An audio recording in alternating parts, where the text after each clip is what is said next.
আসসালামু আলাইকুম dear students. আজকের ভিডিওতে আমরা শিখব প্রেজেন্ট ইনডিফিনিট বা সিম্পল টেন্স। ভালোভাবে বুঝতে হলে ভিডিওটির কোনো অংশ না টেনে শুরু থেকে শেষ পর্যন্ত মনোযোগ সহকারে দেখো এবং বোঝার চেষ্টা করো। তাহলে আশা করা যায় তোমরা প্রেজেন্ট ইনডিফিনিট বা সিম্পল টেন্স সম্পর্কে ভালোভাবে বুঝতে পারবে।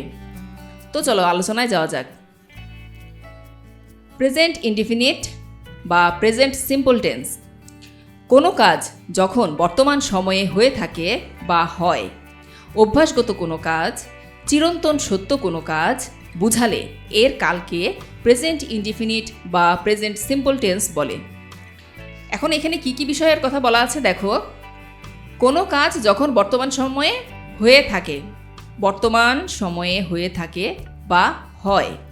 আরেকটি হচ্ছে অভ্যাসগত কাজ, আরেকটি চিরন্তন সত্য কোনো কাজ বুঝালে তাকে প্রেজেন্ট ইনডিফিনিট টেন্স বলে। এক্সাম্পলটি লক্ষ্য করো, আই ইট রাইস, আমি ভাত খাই, এটি হচ্ছে অভ্যাসগত কাজ, ঠিক আছে। প্রেজেন্ট ইনডিফিনিট টেন্সের স্ট্রাকচারটি একটু দেখে নাও। সাবজেক্ট, তার সাথে থাকবে মূল ভার্ব V1 মানে প্রেজেন্ট ফর্ম, ভার্বের প্রেজেন্ট ফর্ম, তারপর থাকবে অবজেক্ট। আমাদের এক্সাম্পলটি কী ছিল? আই ইট রাইস, এখানে আই হচ্ছে সাবজেক্ট, ইট হচ্ছে মূল ভার্ব এর V1, তারপর অবজেক্ট হচ্ছে রাইস। এখন দেখো, সাবজেক্ট যদি থার্ড পারসন সিঙ্গুলার নাম্বার হয়, সাবজেক্ট যদি থার্ড পারসন কি হয়? সিঙ্গুলার নাম্বার হয়, তাহলে ভার্ব এর শেষে এস অথবা ইএস যোগ হবে। মনে রাখবে ভার্ব এর ফর্ম কিন্তু তিনটি। কি কি? Present form V1, past form V2, past participle form V3। আরেকটি কথা মনে রাখবে, সেটি হচ্ছে থার্ড পারসন কোনগুলো? থার্ড পারসনগুলো হচ্ছে কোনো ব্যক্তির নাম, স্থানের নাম, তারপর আছে he, she, it, him, her, it, his, her, its. এগুলো হচ্ছে থার্ড পারসন সিঙ্গুলার নাম্বার। আর এই নাম্বারগুলো যখন থাকবে তখন ভার্ব এর শেষে এস অথবা ইএস যোগ হবে। পার্সন সম্পর্কে আমার চ্যানেলে ভিডিও দেওয়া আছে, তোমরা চাইলে সেখান থেকে দেখে নিতে পারো। মনে রাখবে ভার্ব এর ফর্ম তিনটি। Present form V1, past form V2, past participle form V3। এখানে কিছু এক্সাম্পল দেওয়া আছে দেখো। আমি একজন ছাত্র, এটি চিরন্তন সত্য কথা। আমি একজন ছাত্র, তাই এটি প্রেজেন্ট ইনডিফিনিট টেন্স। আমি স্কুলে যাই, এটি অভ্যাসগত কাজ বোঝাচ্ছে। তারা বল খেলে, এটিও অভ্যাসগত কাজ বোঝাচ্ছে। পৃথিবী সূর্যের চারিদিকে ঘোরে, এটি হচ্ছে চিরন্তন সত্য। সে প্রতিদিন এখানে আসে, এটি হচ্ছে অভ্যাসগত কাজ বোঝাচ্ছে। তাই এগুলোকে আমরা কি বলবো?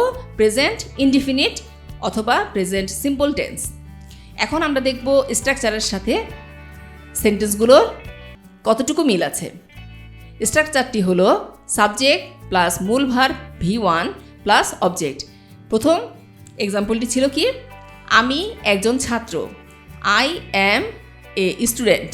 এখানে সাবজেক্ট হচ্ছে আই, এখানে সাবজেক্ট হচ্ছে আই, ভার্ব হচ্ছে অ্যাম, এ স্টুডেন্ট, এটি হচ্ছে অবজেক্ট। নেক্সট এক্সাম্পলটি দেখো, আমি স্কুলে যাই, আই গো টু স্কুল। এখানে আই হচ্ছে সাবজেক্ট, গো হচ্ছে মূল ভার্ব এর V1, টু স্কুল, এটি হচ্ছে object. I go to school. তারা বল খেলে, দে প্লে ফুটবল। এখানে দে হচ্ছে সাবজেক্ট, প্লে এটি হলো আমার মূল ভার্ব V1, তারপর ফুটবল হচ্ছে অবজেক্ট। পৃথিবী সূর্যের চারিদিকে ঘোরে, দি আর্থ মুভস রাউন্ড দি সান। তাহলে এখানে সাবজেক্ট কোনটি? দি আর্থ, সাবজেক্ট দি আর্থ, ভার্ব হচ্ছে মুভ। আর থার্ড পারসন সিঙ্গুলার নাম্বার হলে ভার্বের শেষে কী যোগ করতে হয়? এস অথবা ইএস। আর ভার্ব হচ্ছে এখানে মুভ, এস যোগ হয়েছে, মুভস হয়েছে, ঠিক আছে। মূল ভার্ব V1 মুভস।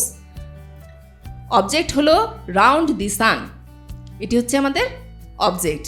বুঝতে পেরেছ? নেক্সট হচ্ছে সে প্রতিদিন এখানে আসে। He comes here everyday. এখানে হি হচ্ছে সাবজেক্ট, কামস এটি হচ্ছে মূল ভার্ব।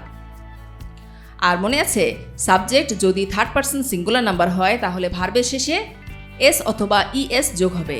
কাম এটি হচ্ছে আমাদের ভার্ব ছিল, আর যেহেতু থার্ড পারসন সিঙ্গুলার নাম্বার আছে তাই কামস হবে, এস যোগ হবে। তারপর হেয়ার এভরি ডে, এটি হচ্ছে আমাদের অবজেক্ট।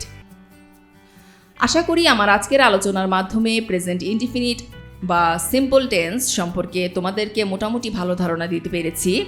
তো এই ছিল আমার আজকের ভিডিওটি ভালো লাগলে লাইক করো, শেয়ার করো, কিছু জানার থাকলে কমেন্ট করো, চ্যানেলটি সাবস্ক্রাইব করো, পাশে থাকা বেল বাটনটি চাপ দিয়ে দাও।